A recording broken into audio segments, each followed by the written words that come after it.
Hi everyone, another week, a new week of lockdown. I hope you all had a great weekend, and we are on to chapter 26. There's only 3 more chapters left. They've got a lot to sort out in those 3. Let's see if they do it. So it is called The Cave of Sleep and Death. So let me get this straight, said Thanatos, arching his long thin fingers beneath his chin as he stretched out on his throne of bones. You have failed to kill the child. You have failed to fight a woman in her 90s, and you failed to bring me my Earthstone. And I've lost my beautiful trumpet, sulked Hypnos as he reclined on his sumptuous fur-lined bed in the Cave of Sleep and Death. His shrill voice echoed around the dark, barren chambers of the cave. Outside, the river leaf murmured, and the poppies at the cave's mouth rustled. But looking around this place, you failed to understand the basics of interior decor. Would a little wallpaper be too much to ask?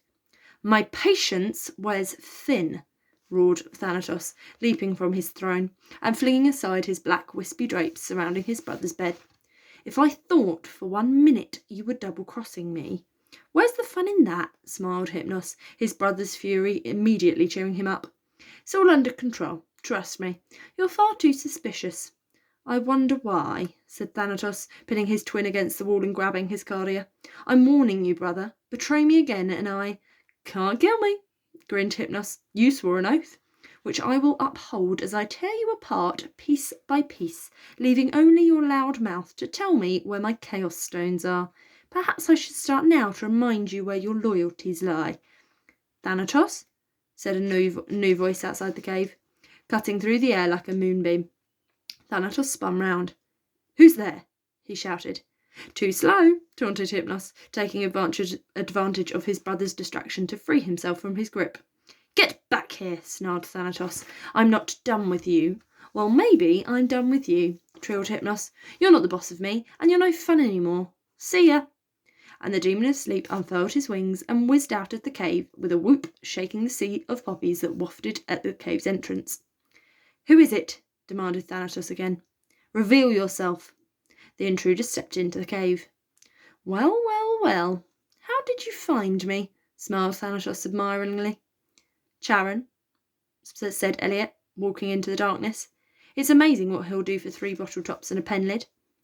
You'll have to excuse me. I rarely entertain mortals, said Thanatos, pulling up a chair for Elliot. Not live ones, anyway. The underworld doesn't seem to agree with them. To what do I owe the pleasure? Elliot wiped his puffy eyes. This was his only hope, the only way to keep Mum safe. He told himself that all the way here. He placed the Earthstone on the table between them. Thanatos' eyes flickered with desire. I thought you'd be interested in this, said Elliot, trying to keep the fear from his voice. He couldn't quite believe what he was about to do. It was so risky, but he had no choice. He had to do it for Mum. She couldn't carry on like this, and neither could he. You have gone to great lengths to get the Earthstone before me, and now you are simply going to hand it over, said Thanatos with a raised eyebrow. I need something in return, said Elliot. Something only you can do. Your mother, Thanatos smiled knowingly. You want me to cure your mother. You said at Stonehenge that you can do things the gods cannot, said Elliot. Was that true? Like you wouldn't believe, said Thanatos. Why do you think Zeus is so afraid of me? Because he knows I'm more powerful than him, and you could be too. What do you mean? Asked Elliot. He hasn't told you, said Thanatos. Told me what? Said Elliot. How interesting. Thanatos leant back in his bone throne. But tell me, since you have stolen the Earthstone, why not keep it for yourself? You could be a very rich young man, never work a day. You could afford the best doctors mortal money can buy.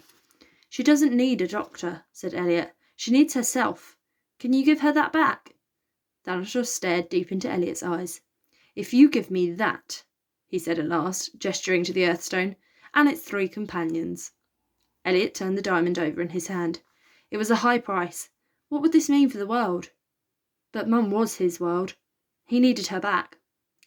Swear it, said Elliot. I swear on the sticks, said Thanatos solemnly. Bring me my Chaos Stones and I will give you your mother back. Then it's a deal, said Elliot quietly, his stomach in knots. Thanatos poured 2 glasses of water from a black stone jug on the table. Let us drink a toast, he said. Here's to a fresh start. Time to forget the past. Elliot hesitated as he looked down at his water. It was so clear it was as if nothing was there at all. But life was teaching him to be suspicious. It's not poisoned, laughed Thanatos, draining his glass in a single gulp. I swear on the sticks. Take it or leave it. Elliot looked thirstily at the water. The oppressive air of the cave was making him sleepy. A cool drink was just what he needed. And if it wasn't deadly... He drank. I need to go, he said, putting the earthstone back in his pocket and standing up shakily. He held the table for balance. Everything was swimming. Everyone will be wondering where I am. He walked unsteadily to the cave's entrance. Elliot, said Thanatos, settling back onto his throne. Aren't we forgetting something? My earthstone. You'll get it with the rest, said Elliot, suddenly afraid at the thought of losing the diamond. I need it. I need to buy a new house. You'll get it soon enough. Elliot teetered towards the exit. At a click of Thanatos' fingers, the poppies at the cave's mouth suddenly grew taller and thicker, tangling over the entrance to form a thick wall, blocking Elliot's only way out. Oh, I think I'll have it now, said Thanatos, rising from the throne and walking slowly towards him. Elliot felt the dark fear rising through him. He stamped it down. He was in control here. No, he said, as firmly as he was able. Then I'll just have to take it, said Thanatos.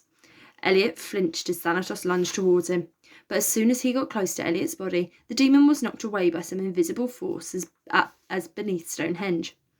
You can't touch me, Elliot realised aloud. So it seems, drawled Thanatos. It would appear we are at a stalemate. Elliot waited for the cave entrance to open. It didn't. His head started to feel strangely fuzzy, and another yawn escaped his lips. I fear that you and I got off on the wrong foot, young Elliot, said Thanatos, returning to his throne. I'm sure that your friends have told you all manner of lies, but I assure you my motives are entirely honourable. His words swarmed in Elliot's head. It was difficult to concentrate through his tiredness. His eyes wandered around the cave, up to the roof covered in enormous stalactites. They were the ones that hung from the ceiling. Mum had taught him that. Honourable, said Elliot. You want to kill mortals. Not all of them, said Thanatos. I intend to keep some. The place will need looking after. Besides, there's no point ruling the world if no one is there. Look at your realm, Elliot. The earth is overrun. Millions of mortals without homes, not enough food, no clean water, sanitation, education. All I want to do is balance the books. By murdering? Asked Elliot, unable to stifle a yawn. Murder is premeditated and deliberate, said Thanatos. I would use the chaos stones for more of a cull, a necessary evil to control the species. It isn't personal. After all, what is more impartial than death? An earthquake can't see the colour of your skin. A tsunami doesn't know your religion. A hurricane doesn't care about your money. Which makes me the fairest individual you'll ever meet. It's for your own good. What about the gods? Said Elliot, his eyelids sagging. Ah, said Thanatos. Now, that is personal. Zeus killed my father and locked me away for 2,000 years, like a dirty little secret. I'm not proud to admit it. I want revenge. The oppressively warm air of the cave was making Elliot feel unbearably heavy. He stumbled forward as his body started to droop. Gracious, Elliot, you are weary, said Thanatos. Are you quite all right? What? Said Elliot. Yes, I'm fine. Just a bit tired. Of course, said Thanatos. And look, here is a lovely warm bed. Wouldn't that be so comfortable? Elliot looked at the corner of the cave where Hypnos' opulent bed was calling him. Perhaps if he could just lay his head down for a moment. No, he had to leave.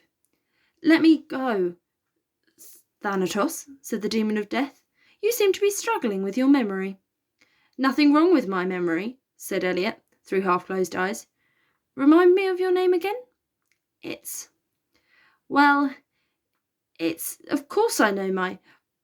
What did you say? Oh, silly me, gasped Thanatos, picking up the glass that Elliot had dropped on the floor. What a terrible host. It appears I've served you water from the river leaf outside. Like I said, it can't kill you. Packed with natural minerals, in fact. It just has the one unfortunate side effect. You're going to forget everything. Everything you know, who you are. You'll even forget how to stay awake. In 1 hour, that water will be absorbed into your blood forever. You will spend the rest of your life in unconscious oblivion. Don't be ridiculous, yawned Elliot. If I could just have a quick nap, I'll be... What a marvellous idea, said Thanatos. Why don't you lie down and have a lovely sleep? And while you're lying there, sleeping until you die, I can take that Earthstone from you. Gods can't travel to the underworld. There's no one to rescue you. The Earthstone? Elliot knew that was really important. He just wasn't entirely sure why. He stumbled over to the bed and lay down. That felt so good. Perhaps next time you'll think twice before presuming to negotiate with me, sneered Thanatos from his throne. Except there won't be a next time. Go to sleep. Sleep. Yes, that's what Elliot needed, a nice, long sleep. As if I needed a mortal child to find my chaos stones, scoffed Thanatos. They will be mine. I will have my revenge, and with you eternally asleep, I'm also free of my oath to your mother. Mother. The word pierced Elliot's last drop of consciousness like a spear. Mother, Elliot repeated. Shh, said Thanatos. Go to sleep, Elliot. Go to sleep. Forever. Mother. Mum. The words tumbled around Elliot's mind, fighting back the encroaching oblivion. Mum, he said more loudly, his mind searching for the answer to the question on his lips. He had a mum. His mum. He couldn't stay here. He needed to get back to her. He needed to get home. He tried to stand. No, no, no, said Thanatos with a smirk. Don't fight it. Elliot raised his leaden eyes over Thanatos's pale head to the field of stalactites that clung to the roof above him. Drop, he said in the quietest whisper, a faint image of Josie's smile forcing its way into his mind. He looked at the ceiling, but the stalactites stayed firmly in place. Drop. Oh, do shut up, sighed Thanatos. Epic poems have ended faster. Drop, said Elliot more firmly, feeling the warmth of his mother's arms around him and her laughter singing in his ears. What's that? Said Thanatos, leaning from his throne. What are you doing? Elliot felt his love for his mum shoot up inside him like a volcanic lava. The sensation radiated from his heart into every corner of his body, giving him a surge of power for one last effort. I said, drop! He roared with every last bit of strength he had, holding up the Earthstone. The light from the diamond exploded in the cave. What the... As Thanatos leapt up from his throne, an enormous stalactite came loose with a deafening crack and dropped to the floor, sinking deep into the ground directly in front of the death demon, barring his path. Too little, too late, he snarled. You're still going to... Another massive rock cracked from the ceiling, holding Thanatos back once again.